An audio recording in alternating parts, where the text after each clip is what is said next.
2, 3. All right, just exploring some methods of songwriting and arrangements for the acoustic guitar.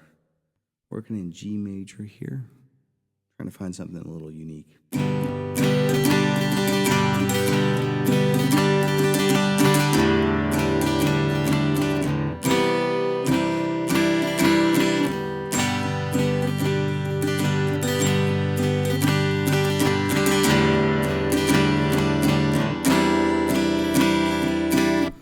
All right, so that one seems pretty straightforward at first glance, and it's just working in G, starting with a 3-finger G, and then moving on up to the 4-finger G.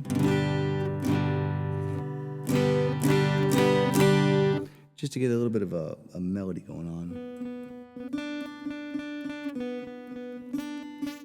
And then the next chord, a little bit unusual, going to this, and which is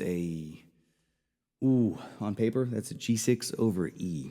Now, looking at it piece by piece, that's just an inverted G5 and another inverted G5 plus an inverted A5. So it's a G5 smashed on top of an A5, which makes no sense at all. Kind of fun, but discordant. The only way it works is because it builds tension going into this next chord, a C9, which itself is a bit discordant because you got your standard C, your C7, and then this C9. But again, because it's playing off of this melody, got your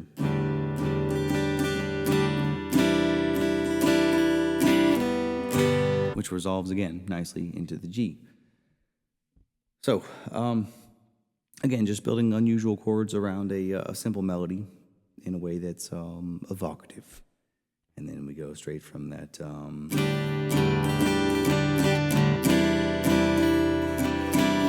into A minor.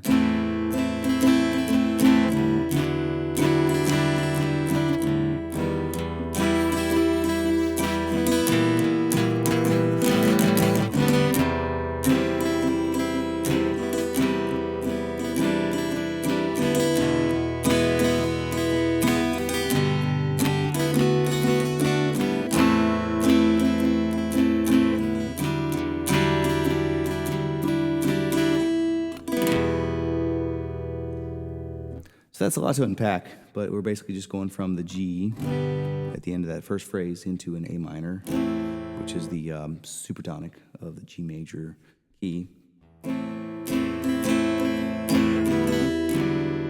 into this very tension-building chord. That's a D add 4 add 9, which you play the same as a 3-finger C, but 2 frets further up. So that A minor.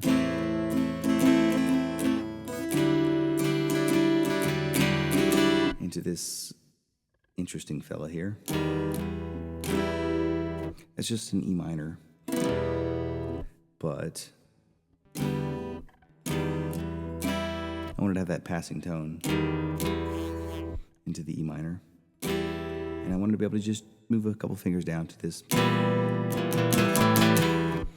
which is an E flat 5, going into this C major.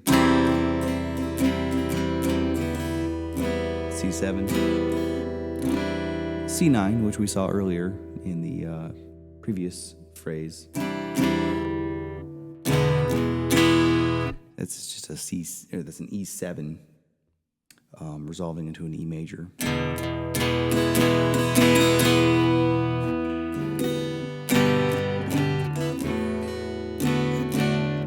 That's just E major, going to a G, 3-finger G. Sorry,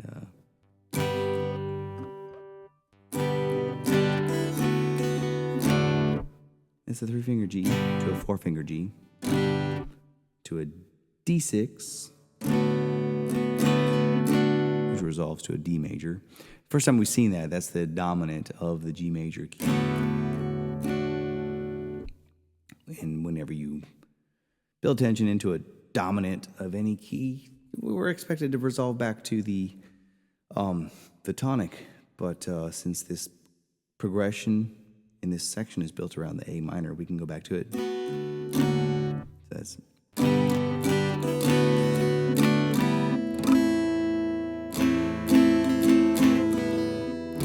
back to that D, add 4, add 9.